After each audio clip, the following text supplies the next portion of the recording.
क्या आपने कभी सोचा है कि महाभारत का युद्ध कुरुक्षेत्र में ही क्यों हुआ? क्या यह केवल संयोग था या इसके पीछे कोई गहरा आध्यात्मिक और रहस्यमय कारण था? क्या यह भूमि पहले से ही किसी अदृश्य शक्ति से संचालित थी? आज हम इस रहस्य से पर्दा उठाने जा रहे हैं, जिसे जानकर आप भी चौंक जाएंगे। वीडियो को पूरा देखें। अगर आपको यह जानकारी पसंद आए तो लाइक करें, कमेंट करें और चैनल को सब्सक्राइब करना न भूलें। क्या आप जानते हैं कि कुरुक्षेत्र का नाम कुरु वंश के एक महान राजा के नाम पर पड़ा था? राजा कुरु ने इस स्थान पर घोर तपस्या की थी और इसे धर्म क्षेत्र, धर्म की भूमि बना दिया था। मान्यता है कि यहाँ पर जो भी युद्ध होता है उसमें केवल धर्म की ही जीत होती है। इस भूमि को स्वयं ब्रह्मा, विष्णु और महेश ने पवित्र किया था। यही कारण था कि श्री कृष्ण ने इसे महाभारत युद्ध के लिए चुना।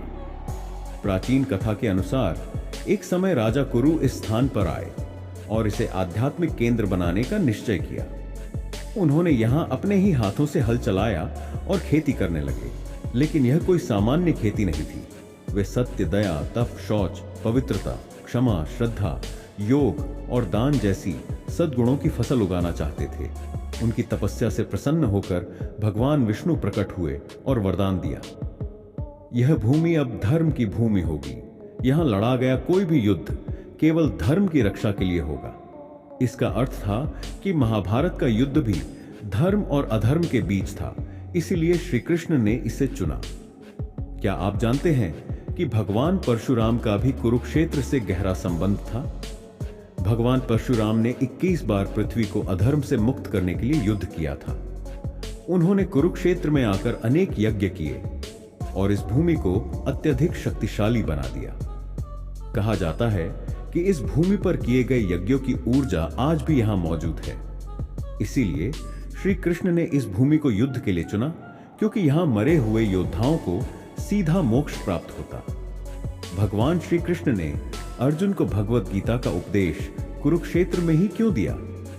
कुरुक्षेत्र की भूमि पर देवताओं और ऋषियों ने अनेक यज्ञ किए थे, जिससे यह ज्ञान का केंद्र बन चुका था। यहां पर दिया गया ज्ञान संपूर्ण मानवता के लिए एक संदेश बनने वाला था। इस भूमि पर बोले गए शब्द सदियों तक अमर रहते, इसलिए श्री कृष्ण ने यहां गीता का उपदेश दिया। यह केवल एक युद्ध नहीं था, बल्कि यह संसार के सबसे बड़े आध्यात्मिक ज्ञान का प्रसार था। क्या आप जानते हैं कि ब्रह्मा जी ने कुरुक्षेत्र को एक विशेष वरदान दिया था? एक कथा के अनुसार एक बार देवताओं ने ब्रह्मा जी से पूछा, हे ब्रह्मदेव, क्या पृथ्वी पर कोई ऐसी भूमि है जहां मरने के बाद जीव को तुरंत मोक्ष प्राप्त हो? तब ब्रह्मा जी ने उत्तर दिया, हां, कुरुक्षेत्र ही वह स्थान है जहां प्राण त्यागने वाला व्यक्ति स्वर्ग को प्राप्त करता है। इस कारण महाभारत के युद्ध में मारे गए वीरों को मोक्ष प्राप्त हुआ। इसी कारण इस युद्ध को कुरुक्षेत्र में किया गया, ताकि जो भी धर्म की रक्षा में मरे उसे स्वर्ग की प्राप्ति हो।